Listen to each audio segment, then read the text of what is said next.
देखो अभी तक आप लोगों ने टेस्ट केस लिखना देख लिया, कैसे लिखा जाता है, एक बेसिक आइडिया मिला। लॉगिन पे हमने दिखाया था टेस्ट केस कैसे लिखा जाता है। इसके बाद आप लोगों को क्या स्मोक और रिग्रेशन थोड़ी सी बताई गई, रिग्रेशन टेस्टिंग क्या होती है, ठीक है। और आज हम लोग ये बताएंगे आपको ना, और इसके बाद ये भी बता दिया गया था कि मतलब बग का क्या रिस्क है, कैसे रिस्क है और कैसे उसके उपाय है, कैसे बचा जाता है, ठीक है। एक भी चीज़ अगर मिस हुई तो कैसे कितना बड़ा वो नुकसान हो जाता है, ठीक है। ये सारी चीज़ें आपको पता चला। और डेवलपर क्या करता है, टेस्टर क्या करता है, डिज़ाइनर, ये सारी चीज़ें बेसिक जो चीज़ थी, ये चीज़ें आपको एटलीस्ट पता हो गई, मतलब आप ब्लैंक नहीं हो। कोई भी चीज़ आपको कोई भी पूछेगा तो आप इस चीज़ को बता सकते हो, ठीक है। आज जो हम बताने जा रहे थे वो कैसा होता है कि टेस्ट केस,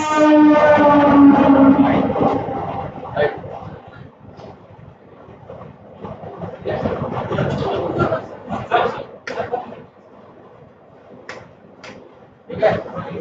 देखो टेस्ट केस लिखे जा रहे थे, पता चला कि टेस्ट केस हम इसलिए लिख रहे थे क्योंकि यार हमें पता नहीं था कि सारी चीज़ें हमें टाइम पे याद रहे या ना रहे। कोई भी चीज़ है, हम ह्यूमन बींग से हमसे स्किप हो सकती है चीज़ें। मतलब 10 बातें हैं तो जरूरी नहीं 10 की 10 बातें याद हो सकती है, 11 भी हो सकती है, 9 भी हो सकती है, 7 भी हो सकती है, ठीक है। इसलिए हम टेस्ट केस लिखते हैं स्टेप वाइज उसको टेस्ट करने के लिए, ठीक है, ताकि कोई चीज़ें हमसे मिस ना हो सके।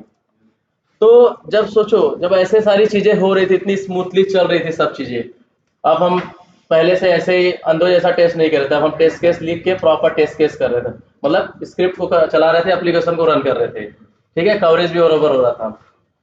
तो अब दिक्कत ये हुआ कि अब पिक्चर में आया आप लोग के टेस्ट केस डिजाइन टेक्निक, ठीक है। काम पहले भी हो रहे थे, टेस्ट केस पहले भी लिखे जा रहे थे, हर काम एकदम प्रॉपर पहले भी हो रहा था। तो आया पिक्चर में टेस्ट केस डिजाइन टेक्निक। अब टेस्ट केस डिजाइन टेक्निक का मतलब ये होता है। अब टेक्निक मतलब क्या होता है पहले ये बताओ।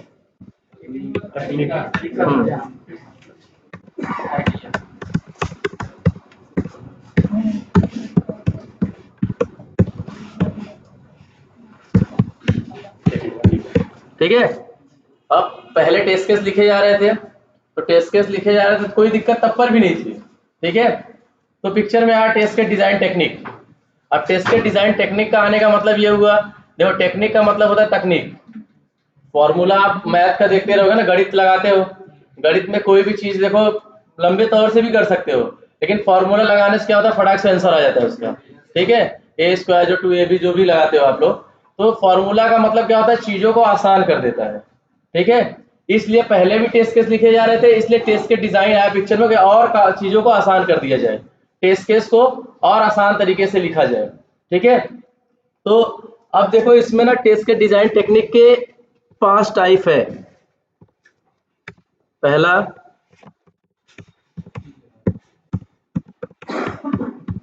ठीक है,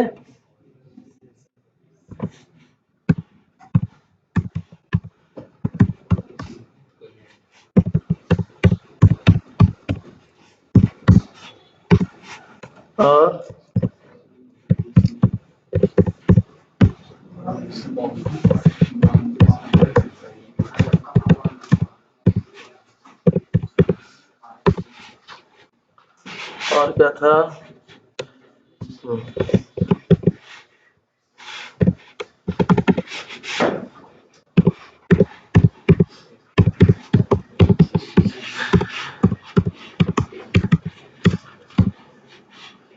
ठीक है, टेक्निक है, ठीक है, कर देंगे। और लास्ट क्या था, स्टेट,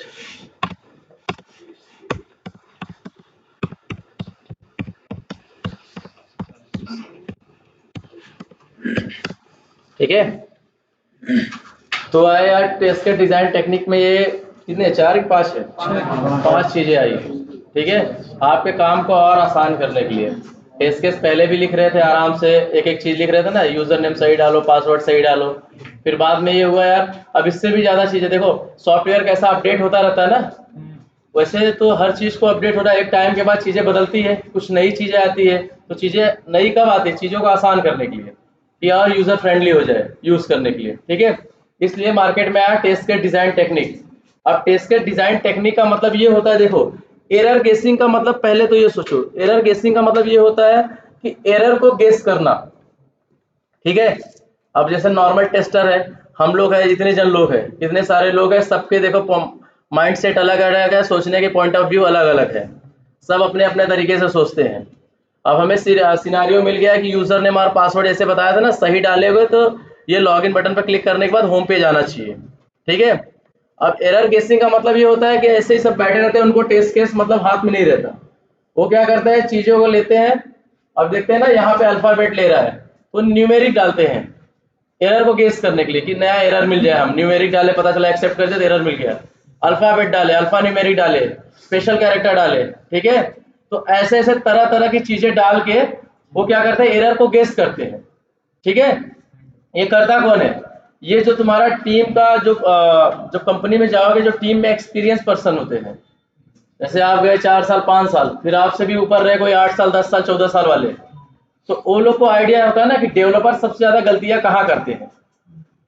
अब जल्दी एक्सपीरियंस टेस्टर को पता रहता है ना कि ज्यादातर गलतियां यहीं पे मिलती है। हमने बार बार देखा है, हमारे पिछले 2-3 साल के करियर में हमने देखा कि ज्यादातर गलतियां इसी वाले मॉडल पे और यही जगह पे मिलती है, यही डेवलपर भूल जाते हैं इस चीज को करने के लिए, ठीक है। तो ये सारी काम एरर गेसिंग कौन करता है, एक्सपीरियंस टेस्टर आपका करता है, एरर को गेस करता है, ठीक है। और देखो, प्रॉपर टेस्टर वही होता है जिसकी प्रॉपर कवरेज होती है। जितनी अच्छी कवरेज होगी उतना अच्छा ही प्रोडक्ट आपको मिलेगा, क्वालिटी ऑफ प्रोडक्ट आपको मिलेगा कस्टमर तक, ठीक है। आप हर तरीके से टेस्ट करोगे, जो चीज बन के आएगी बाद में फाइनली वो चीज बहुत अच्छी होती है, बहुत कम बग मिलने के चांसेस होते हैं। हम ना नहीं बोल सकते, लेकिन फिर भी बहुत कम हो जाते हैं अगर अलग अलग तरीके से सबने, इतने जन ने एक चीज को अलग अलग तरीके से टेस्ट किया तो क्या होता है कि चीजें ना फिर बहुत ज्यादा अच्छी हो जाती है, फिर गलतियां मिलने के बहुत कम चांसेस होते हैं, ठीक है। एरर गेसिंग का मतलब होता है कि अलग अलग चीजें डाल के टेस्ट करना और एरर को गेस करना, ये आपकी हो गई एरर गेसिंग। वैसे ही देखो, आपका एक ये है इक्विवेलेंट पार्टीशनिंग, ठीक है। इक्विवेलेंट मतलब बराबर, पार्टीशनिंग मतलब बराबर उसको बांट देना, ठीक है। अब देखो ऐसे, यहाँ पे देखो ये बोर्ड दिख रहा है ना सबको,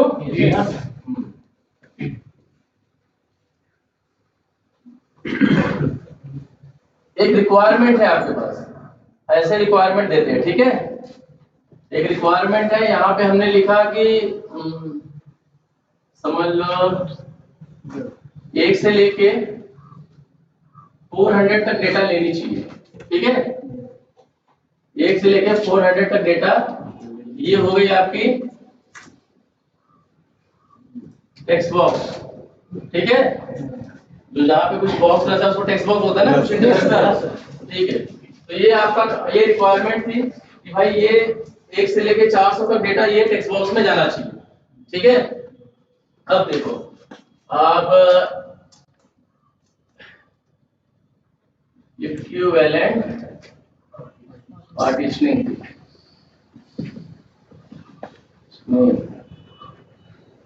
ठीक है। इक्विवेलेंट पार्टीशनिंग ये कहता है कि जैसे एक, ये समझ लो ना रिक्वायरमेंट कैसी है। एक रिक्वायरमेंट मैंने आपको दिया कि 1 से लेके 400 तक डेटा है, जैसे 1 2 3 4 5 6 ऐसे, या कोई भी वर्ड है, ये से मतलब 400 तक वर्ड है, वो एक टेक्स्ट बॉक्स है, ये टेक्स्ट बॉक्स में इतने वर्ड एक्सेप्ट करते हैं। अब हमें टेस्ट करना है इसको, ठीक है। तो आप क्या करते हैं, हम नॉर्मली क्या करते हैं, पहले पहला डालते थे, चेक किए अगर एक्सेप्ट कर रहा है तो इसको ओके बोलेंगे, ठीक है, पहला वाला पास हो गया, ठीक है। वैसे दूसरा डालेंगे, तीसरा डालेंगे और चौथा डालेंगे, ऐसे ऐसे करके हम कितने टिल 400 तक, 400 तक डेटा डालेंगे, ठीक है। अब क्या होगा, अब ऐसा ऐसा करेंगे तो कितना टाइम जाएगा, नॉर्मल कम से कम 1-2 दिन जाएंगे, 2-3 दिन तो चले जाएंगे आपके, ठीक है। इसलिए पिक्चर में आया equivalent class partitioning, equivalent partitioning.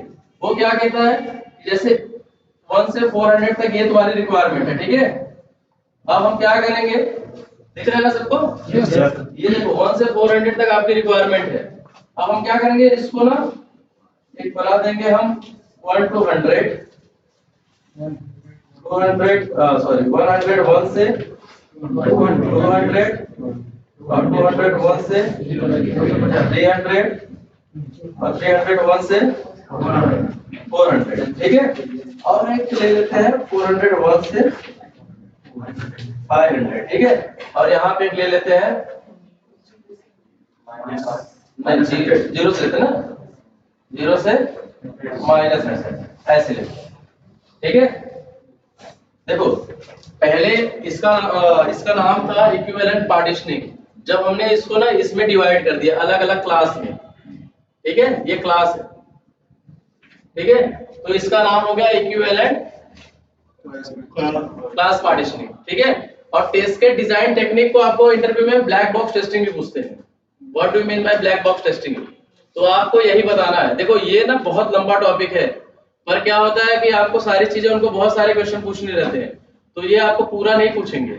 वो पूछेंगे टेस्ट के डिजाइन टेक्निक में कोई एक या दो आप एक्सप्लेन करो, ठीक है, वो सामने से आपको देंगे। एरर गेसिंग तो आप समझ गए, एरर गेसिंग छोटा टॉपिक है कि आप अलग अलग डेटा डाल के एरर को गेस करोगे। अगर ये बोल रहा है कि इसमें अल्फाबेट लेना चाहिए तो आप न्यूमेरिक डालोगे, स्पेशल कैरेक्टर डालोगे, अल्फा प्लस न्यूमेरिक डालोगे, ब्लैंक डालोगे, ऐसे ऐसे डाल के आप क्या करोगे, एरर को गेस करोगे।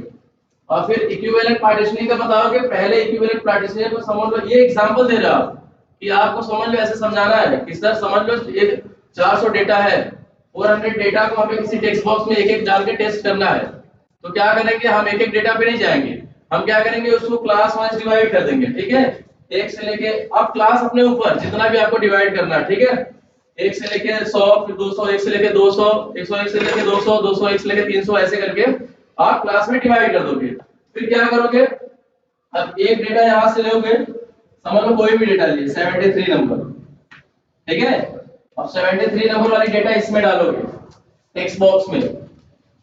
अगर वो एक्सेप्ट कर रहा है, अगर वो डेटा ले रहा है, तो क्या होगा, ये पूरी क्लास क्या होगी, ये पास हो जाएगी, ठीक है।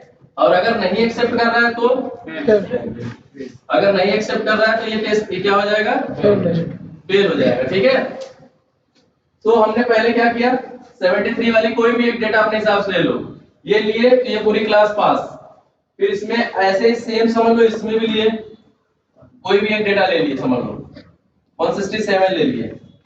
अगर ये टेस्ट डेटा अगर यहाँ पे एक्सेप्ट कर रहा है, अगर ये इंटर करने पे वैल्यू जा रही है, तो क्या होगा, ये भी पास हो जाएगा, ठीक है।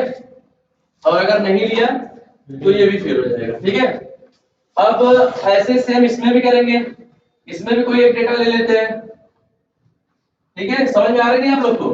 अगर एक्सेप्ट कर रहा है तो ये क्लास पास है, नहीं तो ये फेल हो जाएगा, ठीक है।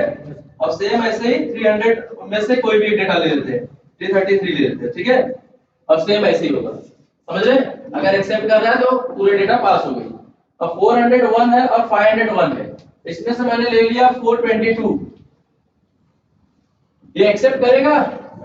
नहीं करेगा। क्यों नहीं करेगा? क्योंकि हमारी रिक्वायरमेंट क्या थी, 1 से लेके 400 तक जितनी रिक्वायरमेंट है उतनी डेटा चेक करेंगे ना। और फिर यहां से एक ले लिए, एक समझ लो हमने ले लिया -73, ये भी नहीं लेगा, ये भी फेल हो जाएगा। अब कितनी क्लास यहाँ पे हुई देखो, एक क्लास 1 हुआ, 2 3 4 5 और 6 क्लास आपका, 6 क्लास में आपने डिवाइड कर दिया और 6-7 वैल्यू लेके टेस्ट कर लिया आपने। आपका टाइम कितना बचा? अब दिमाग में ये चलता रहेगा कि यार 73 नंबर वाला लिए, पता चला 22 वाला गलत हुआ। ऐसे भी होता है ना। हम ऐसे कैसे बता सकते हैं यार कि 73 वाला ही ले, पता चला 22 वाला गलत हो, 19 वाला गलत हो, जो भी गलत हो, आप पता चला गलत जो डेटा है उसका सिलेक्शन नहीं कर पाए, आप कोई और उठा लिए, ठीक है। ऐसे भी होता है ना। अब आप भगवान थोड़ी नो, आप कोई भी उठा लोगे। मैंने बोला ना, आपका जो मन कर रहा है वहां से उठाओ एक डेटा। लेकिन क्या होगा देखो, उस समय तो आप पूरे क्लास को पास कर दोगे, लेकिन क्या होगा जब आगे जाके टेस्ट होगा लास्ट में यूजर के साथ, तो वहां अगर फेल होगा तो पूरे क्लास पे आप काम करोगे। लेकिन जो ये नीचे की डेटा है, यहाँ तो आपकी टाइम बची ना। जो आप पूरे डेटा करते गए 3-4 दिन लगा दिए, उसको आप कितने 2 घंटे में काम करके दे दिए, उसको 1 घंटे में काम करके दे दिए, ठीक है। तो ये इसका ये एडवांटेज है इक्विवेलेंट पार्टीशनिंग का। पहले ये इक्विवेलेंट पार्टीशनिंग था, जब इसको क्लास में डिवाइड कर दिए जिसका नाम हो गया इक्विवेलेंट क्लास पार्टीशनिंग। और इंटरव्यू में पूछते हैं what do you mean by ECP, shortcut, ठीक है। ईसीपी पूछते हैं इंटरव्यू मैनुअल क्वेश्चन पूछते पक्का, ठीक है। तो ईसीपी का मतलब इक्विवेलेंट क्लास पार्टीशनिंग, समझ गए ना? इसमें कोई डाउट है? ठीक है। अब क्या करते हैं, अब इसके बाद हम बताते हैं आपको ये बाउंड्री वैल्यू एनालिसिस। किसी को डाउट है? फिर से बता देते हैं, थोड़ा कहीं से बताओ, किसी को डाउट हो। देखो हम फिर से बता रहे हैं, ध्यान दो। इक्विवेलेंट क्लास पार्टीशनिंग का मतलब है, लेट सपोज आपके पास 1 से लेके 400 तक डेटा है, ठीक है। ये आपकी रिक्वायरमेंट है कि 1 से लेके 400 तक डेटा ये टेक्स्ट बॉक्स में जानी चाहिए, ठीक है। अब पहले क्या करते हैं, हम एक एक डेटा डाल के देखते थे। अब एक एक डेटा डाल के देखेंगे तो कितना टाइम जाएगा, बहुत सारा टाइम जाएगा। टाइम आपका, देखो टेस्ट के डिजाइन टेक्निक ही इसलिए है पिक्चर में, क्योंकि काम आपके आसान कर सके, ना कि काम को ऐसे लेंदी कर सके, ठीक है। काम ऐसे भी हो रहे थे, पहले भी एक एक डेटा डाल के देखोगे तो काम होंगे, कोई दिक्कत नहीं है। लेकिन ये काम क्या किया आपका, आसान कर दिया, जल्दी कर दिया, टाइम का आपका बचा इसमें, ठीक है। तो हम एक एक डेटा इसमें क्या करेंगे, क्लास वाइज डिवाइड कर देंगे। समझ लो 5-6 क्लास में हमने डिवाइड कर दिया, और एक ऊपर के नेगेटिव ले लेंगे एक्स्ट्रा वाला, कि शायद ये तो नहीं ले रहा है, अगर ये ले रहा है तो फिर उस पे काम करेंगे ना भाई, ये तो रिक्वायरमेंट थी ही नहीं, ठीक है। तो यहाँ पे ध्यान मत दो, ध्यान इसमें दो। अगर इसमें से एक एक डेटा उठा के देखेंगे, अगर ये टेक्स्ट बॉक्स इसको एक्सेप्ट कर रहा है चीजों को, तो पूरा क्लास पास है। अगर एक भी डेटा नहीं ले रहा है तो पूरी क्लास को हम फेल करेंगे उस समय, ठीक है। अगर पूरी क्लास पास है तो एक बार हम सबको भेजेंगे, लो अभी देखो आप चेक करो, वहां पे कोई इश्यू मिली फिर बाद में हम उसको टेस्ट करेंगे। लेकिन एडवांटेज यही है कि एक एक दो डेटा निकाल देखेंगे तो उसमें टाइम का आपका बचेगा। इसको क्लास वाइज डिवाइड कर देंगे, ठीक है। इतना सबको समझा? ठीक है, अब चलते आगे। देखो ये बड़ा इंपॉर्टेंट है, कोई पढ़ाएगा नहीं आपको। ये देखो मैं ही पढ़ा रहा हूँ, लास्ट में अगर कोई बाई चांस बता दिए नहीं, मुश्किल है आपको बताना, इसलिए ध्यान से देखो। और कोई डाउट होगा तो पूछो, अभी भी पूछो, बाद में भी पूछ सकते हो आप लोग। मेरा नंबर है ना आप लोग के पास? हाँ हाँ, पूछ लेना, टेक्स्ट कर देना, मुझे बता देंगे आपको, या आपके क्लास में किसी को आता रहेगा उनसे पूछना, डिस्कस करना चीजों को जाने के बाद क्लास में, तो आपको पूरा क्लियर हो जाएगा अच्छे से, ठीक है। अब देखो दूसरा क्या है, हाँ तीसरा,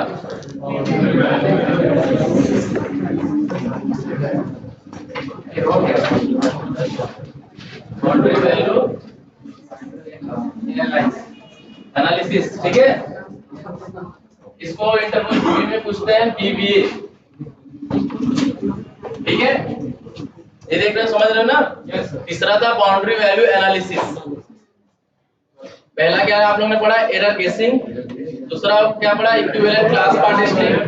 और तीसरा आप पढ़ने जा रहे हो क्या, बाउंड्री वैल्यू एनालिसिस। बाउंड्री की वैल्यू को एनालाइज करना, एनालिसिस करना, उसके बारे में जांच पड़ताल जो बोलते हैं वो करना, ठीक है। देखो अब ऐसा सोचो कि जैसे कोई भी काम कर रहे हो, जैसे हमें रिक्वायरमेंट में ये आई, हमें ये पता चला यार ज्यादा गलतियां जो होती है ना बाउंड्री पे ही होती है, समझ रहे हो? बाउंड्री पे ही ज्यादा गलतियां होने के चांसेस हैं। अब जैसे यार एक लाइव एग्जांपल ऐसे समझो, जैसे जो घड़ा बनाते हैं ना कुम्हार लोग, अब स्टार्टिंग में देखो मिट्टी लेने में थोड़ा दिक्कत हो सकती है और लास्ट में मिट्टी खत्म हो सकती है, ऐसा होता है ना। बीच में तो चीजें एकदम प्रॉपर जाती है, देखो उनकी स्टार्टिंग और लास्ट में ही गलतियां होने के चांसेस ज्यादा होते हैं। इसमें बाउंड्री वैल्यू एनालिसिस, अगर हमें ऐसा पता चला, हमें वहां कौन सी टेक्निक अपनाना है, बाउंड्री वैल्यू एनालिसिस, जिसके बारे में हमें पता चला है बाउंड्री की वैल्यू की गलतियां हो सकती है, इसलिए बाउंड्री वैल्यू एनालिसिस हम इस पे करेंगे, ठीक है। तो इस पे भी एक ऐसे फॉर्मूला है, जैसे समझ लो अगर हमें पता चला 1 से लेके 10 तक डेटा है, ठीक है। अब हमें ये पता चला हमें सारे डेटा को टेस्ट नहीं करना है, हमें बाउंड्री की डेटा को टेस्ट करना है, ठीक है। अब लेट सपोज इसको मान लो आप लोग एक फॉर्मूला यूज करो, इसमें सिंपल सा, ज्यादा हार्ड नहीं है, एकदम सिंपल। इसमें एक फॉर्मूला यूज करोगे ऐसे, 1 को मान लो आप a, ठीक है, और 10 को मान लो आप b। समझ में आ रहा ना, सिंपल एकदम। इसको 1 मान लो, इसको b मान लो, ठीक है। एक फॉर्मूला था a प्लस 1 a माइनस 1, ठीक है, और ये b प्लस 1 और b माइनस 1। ये समझ में आ रहा है आपको? ऐसे बनाना, आप ऐसे बताना उसको, ठीक है। चलो अब a की वैल्यू कितनी है, 1 है ना, और b की वैल्यू तो यहाँ कितना लिखे, 1 लिखे, और यहाँ 1 माइनस 1 0, 1 माइनस 1 किए तो आ जाएगा आंसर आपका 0 ना। और फिर यहाँ 1 + 1 किए तो आंसर कितना आ जाएगा? 2। और b कितना है? 10 है। 10 + 1 किए कितना हो जाएगा? 11। और 10 - 1 किए कितना आ जाएगा? 9। समझ रहे हो? अब कितना है आपको लास्ट में डेटा कितनी मिली? एक में मिली 0, 1 और 2, और यहाँ पे क्या मिली? 9, 10 और 11। ये किसी को दिक्कत है समझने में? एकदम सिंपल है ना? नहीं दिख रहा है? नहीं सर ऊपर ठीक है आप बस साइड में। ये देखो ये इसकी जो वैल्यू है ना, एक समझ लो हमारे पास रिक्वायरमेंट है 1 से लेकर 10 तक की रिक्वायरमेंट है। 10 तक की वैल्यू चेक करना है। हमें पता चला यार इसकी बाउंड्री की वैल्यू जो है हमें टेस्ट करना है, एनालाइज करना है। तो हम क्या करेंगे मालूम है? ये जो 1 है इसको दे देंगे a और इसको मान लेंगे b, ठीक है? और a की वैल्यू कितनी है? 1 और a - 1 0। पहले ऐसे लिख लेना सिंपल, a - 1 a + 1, ठीक है? अब ऐसे b - 1 b + 1। इसमें बताओ कौन सी गणित ज्यादा लॉजिक है? कुछ लॉजिक है नहीं ना? इसको 1 है, 1 + 1 हो गया कितना? 2। 1 - 1 0। और b की वैल्यू 10 है। 10 + 1 11 और a 9। ये तो सिंपल है ना, ज्यादा हार्ड नहीं है, ठीक है? इसलिए सिंपल ही बताया। चलो ये समझे? अब इसमें हमें किसकी किसकी वैल्यू टेस्ट करना है? 0 1 2 9 10 और 11 सारी वैल्यू टेस्ट नहीं करना है ना? ये क्या हो गई हमारी? यही है आपकी बाउंड्री वैल्यू एनालिसिस। एग्जांपल समझे ना? ऐसा रिक्वायरमेंट आया कि चीजें शुरू और लास्ट में खराब होने के चांसेस है, तो आप वहां पे कौन सा अप्रोच अपनाओगे? देखो ये सारी चीजें आपके दिमाग में चलता रहेगा, कहाँ यूज करेंगे, कब यूज करेंगे, ठीक है? ये चीजें बाद में बताया जाएगा आपको। पहले ये कांसेप्ट समझ लो क्या है। बाउंड्री वैल्यू एनालिसिस का मतलब क्या है, इक्विवेलेंट क्लास पार्टीशनिंग का मतलब क्या है, और एरर गेसिंग का मतलब क्या है। यहाँ ये चीजें सारी समझ के रखो आप, ठीक है? ये क्या होता है, बाउंड्री वैल्यू एनालिसिस क्या होता है, इक्विवेलेंट क्लास पार्टीशनिंग क्या होता है, ठीक है? अब एग्जांपल भी आपको मिल गया तो आपको समझाना सबको। चलो अब दूसरा बताते हैं। सर EC2 में भी इसका यूज कर सकते हैं ना? किसको? जो आप पहले बताए इक्विवेलेंट क्लास पार्टीशनिंग, इसका यूज कर सकते हैं ना सर? उसमें भी 1 से लेकर 4 से तक था उसका। उसमें क्या हुआ, उसमें देखो ऐसा है ना, इसमें हमको पता है कि बाउंड्री की वैल्यू को टेस्ट करना है। मेन उसमें क्या है कि हमें पूरे डेटा को टेस्ट करना है, ना कि बाउंड्री की वैल्यू को टेस्ट करना है। हमें सारे डेटा को टेस्ट करना है, इसके लिए टाइम ज्यादा जाएगा। तो हम क्या करेंगे यार कि क्लास वाइज डिवाइड करके बीच बीच में से एक दो डेटा उठाते चले जाएंगे। आप 50 की भी क्लास कर सकते हो, आप 100 की भी कर सकते हो, आप 150 की भी कर सकते हो, लेकिन जितने सुटेबल रहे अपने हिसाब से करते हैं उस हिसाब से, ठीक है? उसमें क्या होता है, ज्यादा डेटा से हमें हाथ डालने की जरूरत नहीं है। कम डेटा लो, उससे एनालाइज कर लो कि चीजें सारी प्रॉपर चल रही नहीं चल रही, ठीक है? और ऐसे ही ठीक है। अच्छा इतना आप वो करते रहिए, फिर बताते हैं, ठीक है? आगे का आप इतना सोचिए आपस में।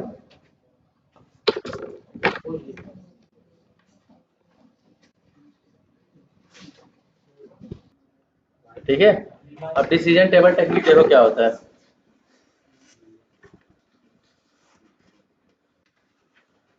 अब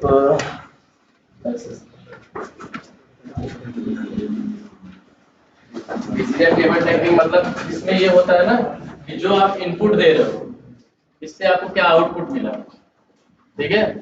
जैसे एक तरफ से ऐसे समझ लो कि जैसे कोई एक मेडिकल शॉप खोल दी, ठीक है? पहला मेडिकल शॉप खोले, वहां पे पता चला कि इसके पहले ही कोई मेडिकल शॉप खोल के बैठा था। अब उसकी मेडिकल ज्यादा अच्छी चल रही है जो नए वाले से, ठीक है? अब क्या करेंगे, अब जो नया खोला है उसके लिए वो कुछ स्कीम रखेगा, ठीक है? तो स्कीम ये रखेगा, देखो ये पूरा ना डिपेंड तुम्हारा है किस पे, कंडीशन, कॉम्बिनेशन और रूल क्राइटेरिया, क्या आपने रूल रखा है, ठीक है? तो ये समझ लो जैसे 5,000 रुपए तक की दवाई 5%, हाँ ऐसे सही बता रहे, ठीक है? देखो जैसे आप पता चला कोई न्यू कस्टमर है तो आप उसको कितना दोगे? 10% दोगे ना? और ओल्ड कस्टमर है तो 5%। इसको समझो 5%। और किसी के पास कूपन कोड है,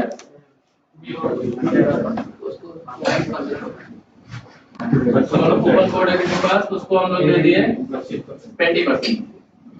ठीक है, ये समझ लो हमने एक ये रखा, एक नियम रखा कि इस हिसाब से आएंगे तो उस हिसाब से हम लोग उनको क्या देंगे, डिस्काउंट देंगे। ठीक है, ये डिसीजन टेबल टेक्निक करता है। तो अब क्या हुआ, देखो इसका भी एक फॉर्मूला है simple, number of test cases equal to number of rules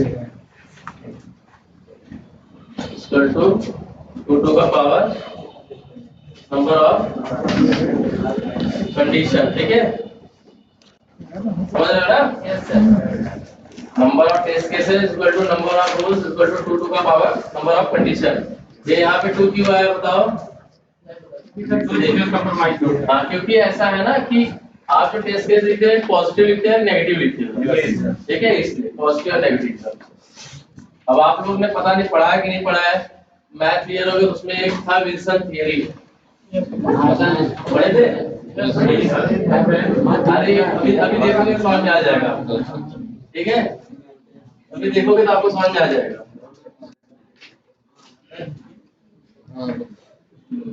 देखो अब क्या था, कितनी कंडीशन थी हमारी? 3 थी ना। न्यू कस्टमर था तो हमने उसको कितना दिया था? 10%। होल्ड था 5 दिए थे और इसको ऊपर वाला था 20%। तो हम लोग क्या करेंगे, टेबल बनाते हैं। ठीक है, ऐसे ऊपर। ठीक है, अब यहाँ पे क्या था? 2 का पावर नंबर ऑफ कंडीशन था ना। अब यहाँ पे ये 2 ही रहेगा, कंडीशन कितनी है?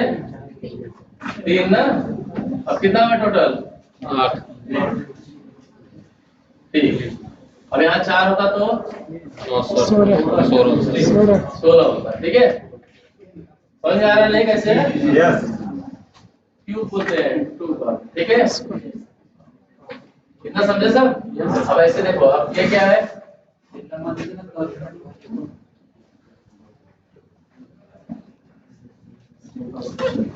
टेबल बनाएंगे समझ।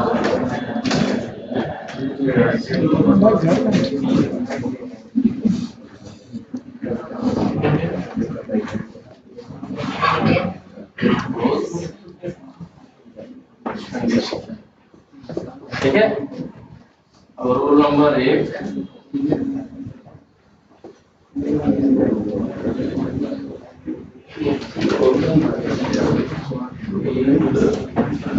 कितना बनाएंगे? क्यों 8 बनाएंगे बताओ? सरकार की कंडीशन समझ में आ रहा है सबको? ठीक है, ऐसे टेबल बनाएंगे। ठीक है, यस, ऐसे टेबल बनाएंगे।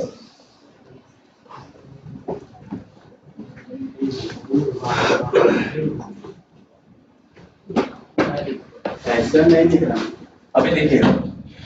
ठीक है, न्यू कस्टमर था,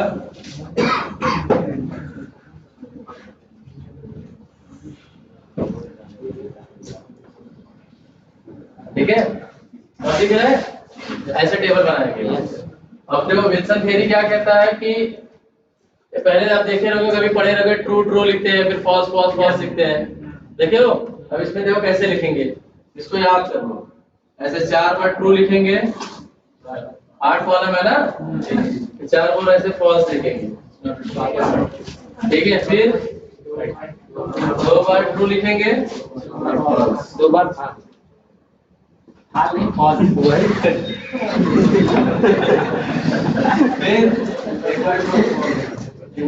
बार सही, एक बार गलत, एक बार सही, समझे? इतना समझे? आसान है ना एकदम? ज्यादा मैथ जो है कॉम्प्लेक्सिटी नहीं है, एकदम आराम से। और ये लिखते थे यहाँ पे रिजल्ट। ठीक है, ऐसे अब देखो ये बताता है ना कौन कौन सा पॉसिबल सिनेरियो हो सकता है और कौन कौन सा पॉसिबल सिनेरियो नहीं हो सकता है। और एक चीज और बताता है, इतने जब आपने कॉलम बनाया है ऐसे नहीं बनाया कि प्रॉपर उसका कवरेज कर सको आप। जैसे कहीं जैसे कोई इनपुट दिया, जैसे रजिस्ट्रेशन में है, रजिस्ट्रेशन में बहुत सारे टूर रहते हैं ना फील्ड, ये भरना है, फिर फोन नंबर भरना है, ये भरना है, तो सारे चीज को जब एक एक चीज से मतलब क्या चीज पॉसिबल है क्या चीज पॉसिबल नहीं है। अब पता चला फोन नंबर में अल्फाबेट तो पॉसिबल नहीं है ना, तो ऐसे ऐसे समझ लो ये सब चीजें बताई जा रही है इसमें। ठीक है, अब देखो अब ये तीसरा वाला हम लोग करते हैं, सोचते हैं दिमाग से। ठीक है, अगर न्यू कस्टमर रहा, ठीक है समझ रहे हो ना, न्यू कस्टमर है मतलब ट्रू का मतलब है, फॉल्स का मतलब नहीं है। ठीक है, अब क्या चलेगा, कस्टमर न्यू है तो ये ओल्ड होगा नहीं। ठीक है, या तो कस्टमर नया ही होगा या तो पुराना ही होगा, सही है ना। और फिर क्या, कूपन कोड उसके पास है, होता है ना, कस्टमर नया रहे या पुराना रहे उसके पास एक कूपन कोड तो हो ही सकता है, लेकिन कस्टमर होना चाहिए। तो ठीक है, ये हो गया तुम्हारा क्या, पॉजिटिव सिनेरियो। ठीक है, तो ये हो गया तुम्हारा पॉजिटिव सिनेरियो। ठीक है, अब ऐसे ये वाला बताओ, दूसरा वाला, कस्टमर न्यू है और कस्टमर पुराना है, अब कूपन कोड है नहीं है, तो ये कैसा, ट्रू है फॉल्स है, क्यों, कस्टमर तो एक ही होगा ना, या तो नया होगा या तो पुराना होगा। आप बोलोगे मैं दोनों हूँ, मैं नया भी हूँ मैं पुराना भी हूँ, ऐसा पॉसिबल नहीं है ना, ऐसा पॉसिबल नहीं है। ये false है। ये वाला बताओ, फोर्थ वाला कोई कोई एक ऐसा यहाँ खड़े होगे, बताओ भाई क्या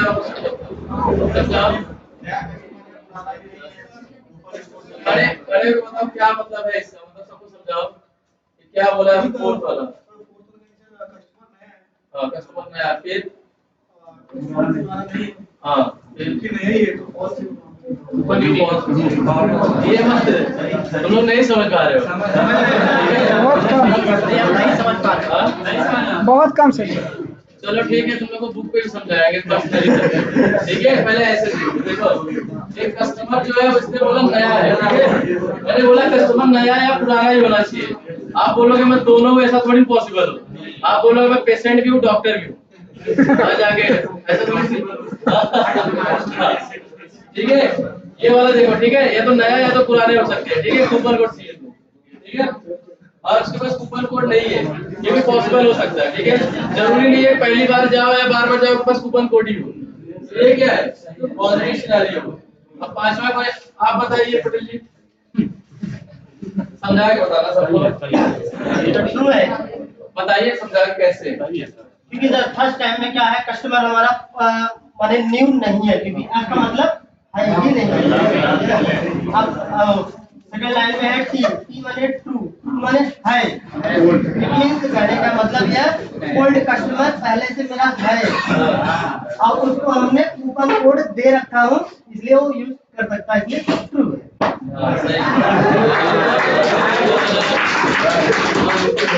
अब ये वाला कोई और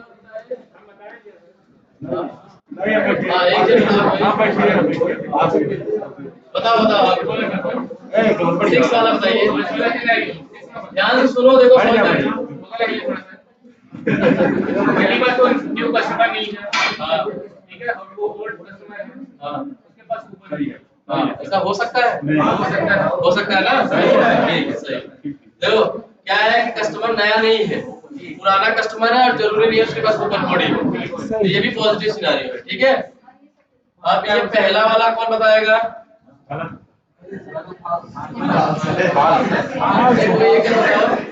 बताइए सर, समझ आ रहा है नहीं, ऊपर से आ रहा है ऊपर से,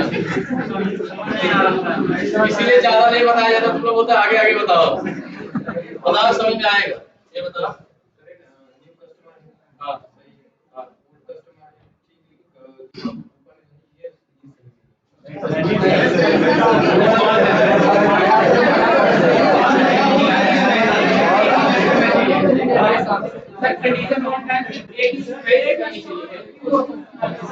देखो पॉसिबिलिटी केवल एक है, आप बोलोगे मैं नया भी हूं पुराना भी हूं, आप ऐसे बोलो, क्या बोलेगा सामने? I can help you with that. Sir, हो गया sir, I can help you with that. नहीं आप बैठो, सबको मौका दो ना। आप बताइए ग्रीन वाले, आप बताइए आप। सर जो फर्स्ट वाला है हाँ, कस्टमर एक ही हो सकता है, नया हो सकता है या पुराना। फर्स्ट जो है ये मतलब इसका पूरा मतलब समझाओ कैसे कैसे। बता रहा हूँ। जो पहला कस्टमर है वो नया है, ठीक है, और सर जो नीचे है वो पुराना दिखा रहा है, बट ये फॉल्स होगा सर। कैसे? हम तो बोल रहे सही एक है। कस्टमर नया ही हो सकता है या पुराना। हाँ ठीक है, समझे सर? कस्टमर कोई एक ही हो सकता है, तो नया रहे या तो पुराना ही रहे, ठीक है। कूपन कोड हो या ना हो बात की बात, ये थर्ड पॉइंट। ठीक है।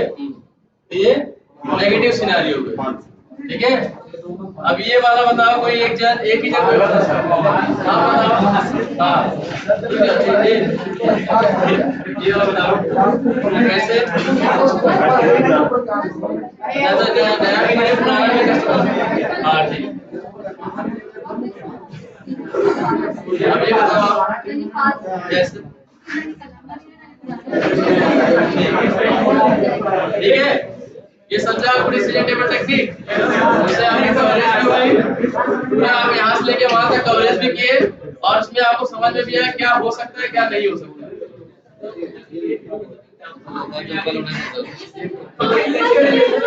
यार मुझे सब बता रहे कहाँ यूज करना है, तो पहले होने तो पूरा, ठीक है। ये इतना समझे ना, अब बताएंगे आपको कहाँ ये सब जरूरत पड़ती है। भले इतना तो समझो कहाँ कहाँ होता है, कैसे होता है, ठीक है। अब समझिए, आप टास्क ले लीजिए, घर पे करना है इसको। नहीं आप इसको जैसे यहाँ पे डिपेंड है ना, कंडीशन आप कितना रखते हो। अगर वहाँ 4 कंडीशन रखे तो यहाँ पे 16 टेबल, यहाँ पे 16 आएगा, इसलिए मैंने बताया नहीं आपको, ठीक है। या ये आपको घर पे प्रैक्टिस करना है। जैसे कि अगर 16 खुला तो 4 बार का टी तो 8 बार ट्रू लिखते हैं, 8 बार फॉल्स लिखते हैं, फिर 4 बार लिखते हैं, फिर 4 बार, फिर 2 बार, फिर 2 बार, फिर 1 बार। अच्छा नहीं समझ में आया आप लोग को? देखो, स्टेट ट्रांजिशन टेक्निक का मतलब ये होता है कि आप स्टेज मतलब डिफरेंट स्टेट को टेस्ट करोगे। जैसे एग्जांपल ये सोचो, जैसे आप का लॉगिन बटन है ना, लॉगिन बटन पे प्रेस करते हो, इसके बाद जो नेक्स्ट पेज आती है, कभी कभी कैंसिल बटन है, कैंसिल बटन को क्लिक करोगे तो आप वही पेज पे रह जाओगे, सेव पे करोगे तो कोई नहीं आएगी, ठीक है। और समझ लो ऐसे एटीएम पे, एटीएम में आप 25,000 रुपये निकाल सकते हो ना एक दिन में। 25,000 निकालने के बाद आप फिर डालने जाओगे तो फिर नहीं निकलता पैसा, आप उस स्टेज में लेकिन पहुंचेगा, आपको वहां पे कुछ लिख के देगा कि अब इससे ज्यादा नहीं निकाल पाओगे। तो इसमें क्या होता है मालूम है, डिफरेंट स्टेज को आपको टेस्ट करना होता है, डिफरेंट स्टेज, डिफरेंट स्क्रीन को टेस्ट करना रहता है आपको। ऐसे एग्जांपल ये समझो, जैसे आपने कोई शॉप खोला, है आपने, समझ लो कोई भी ऐसे ही बच्चे लोग का कपड़े का शॉप खोला। अब शॉप खोलने के बाद आप लोग ने ये लिखा है, जो कस्टमर है, ऑनलाइन आजकल परचेसेस होते हैं, तो आप लोग ने एक रूल रखा कि भाई कस्टमर जो है 3 बार से ज्यादा या 4 बार से ज्यादा रॉन्ग डेटा डाले, जैसे यूजर नेम और पासवर्ड, चौथी बार 5वीं बार रॉन्ग डाले, 3 बार के बाद या 4 बार, जो आपने क्राइटेरिया वहां सेट किया है, 3 बार या 2 बार या 4 बार, जितनी बार, उससे ज्यादा अगर रॉन्ग डाले तो आदमी उस दिन के लिए ब्लॉक हो जाए। हाँ, जैसे एटीएम में भी होता है ना, कभी कभी ऐसा होता रहेगा, तो देखो सब टेस्टिंग ही है। हाँ, तो 3 या 4 बार के बाद जैसे वो एंटर करे तो आदमी ब्लॉक हो जाए। वो बोला कि अरे पासवर्ड में देखते हो ना, करते हो आप 3-4 बार 5 बार ऐसे आगे पीछे घुमा दो तो 25-26 सेकंड ये ब्लॉक कर देता है ना आपको। यही है स्टेट ट्रांजिशन टेक्निक का मतलब ये है, जैसे पहली बार आपने सही डाला तो आप वहां से ऑर्डर कर सकते हो सामान, ठीक है। अगर पहली बार रॉन्ग डाला तो आपको क्या बोलेगा, भाई दूसरी अटेम्प्ट ट्राई करो, ठीक है। दूसरी बार आपने सही डाल दिया तो आप बोले ऑर्डर कर लो, ठीक है। अगर आप दूसरी बार भी गलत डाले फिर आपको क्या करेगा, तीसरे बार में आपको रिफर करेगा, तीसरी बार आप ट्राई करो, और तीसरी बार में सही डाला तो आपको ले लेगा, मतलब आप कपड़े ऑर्डर कर सकते हो। पता चला तीसरी बार भी आप रॉन्ग डाले तो आप ब्लॉक हो जाओगे, फिर उस दिन आप कपड़े नहीं खरीद सकते, आपको बोलेगा कल खरीदना। तो ये है स्टेट ट्रांजिशन टेक्निक, ठीक है। अब देखो एरर केसिंग देखो करते कहाँ है।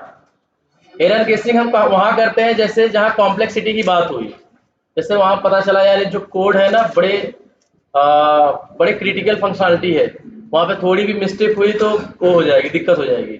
तो वहाँ पे जो एक्सपीरियंस टेस्टर होता है हमारा, वो जो है एरर गेसिंग करता है टीम का, ठीक है। और तुम्हारा इक्विवेलेंट पार्टीशनिंग कौन करता है? जब जहाँ भी आपको डेटा की बात हो, जब जहाँ आपको पता चले यहाँ डेटा की बात हो रही है, रेंज की बात हो रही है, ठीक है, वहाँ पे क्या करोगे? इक्विवेलेंट पार्टीशनिंग बात करो। और उसी डेटा के लास्ट में जो रेंज होता है ना 1 से लेके 400 तक, तो 400 401 जो है और 0 1 2, तो रेंज में वहां पे आप कहा क्या करोगे? बाउंड्री वैल्यू एनालिसिस करोगे, ठीक है। और डिसीजन टेबल टेक्निक वहां करोगे जहां आपको मल्टीपल इनपुट दिए जाएंगे। जैसे टेस्ट केस लिखते हो ना, सही यूजर नेम डालो, रॉन्ग यूजर नेम डालो, पासवर्ड डालो, फिर ये ब्लैंक डालो, ये डालो, वो डालो, जो होता है ना कि अलग अलग क्रेडेंशियल यूज करो, और फिर जो सिनारियो बनते हैं वहां पे आप डिसीजन टेबल टेक्निक करोगे। और स्टेट ट्रांजिशन टेक्निक कहाँ करोगे? जहां पे आपको ये कंडीशन होगी भाई कि 2 या 3 बार से ज्यादा या 4 बार से ज्यादा करोगे चीजें, तो वहां ब्लॉक कर दिए जाओगे। आपको रिक्वायरमेंट में सारी चीजें मिलेगी, आपको सिर्फ नॉर्मल टेस्ट केस टेस्ट करना है बस चीजें, ठीक है। तो ये सारी चीज वहां यूज है। ड्रॉप डाउन देखते हो, ड्रॉप डाउन में जब ऐसे क्लिक करोगे नीचे ड्रॉप डाउन खुलता है ना, तो वहां पता चलता है 4 से 5 ही नाम है। तो वहां पे आप क्या कर सकते हो? तुम बाउंड्री वैल्यू एनालिसिस कर सकते हो कि यहाँ की डेटा, वहाँ की डेटा, यहाँ वहाँ तो नहीं हो रही है, ऊपर नीचे, तो यहाँ पे ये सब यूज कर सकते हो, ठीक है। आज इतनी बेसिक चीजें ही समझो कि नॉर्मली कहाँ कहाँ यूज कर सकते हैं। धीरे धीरे जैसे आगे बताओगे आपको पूरा क्लियरिटी होती जाएगी, अच्छा यहाँ यूज करना था वो, जैसे जैसे ये चैप्टर आगे चलेगा, ठीक है। तो आज बस इतना करते हैं। तो आज आप लोग टेक्स्ट इतना ये सब करना घर पे, ठीक है, टास्क।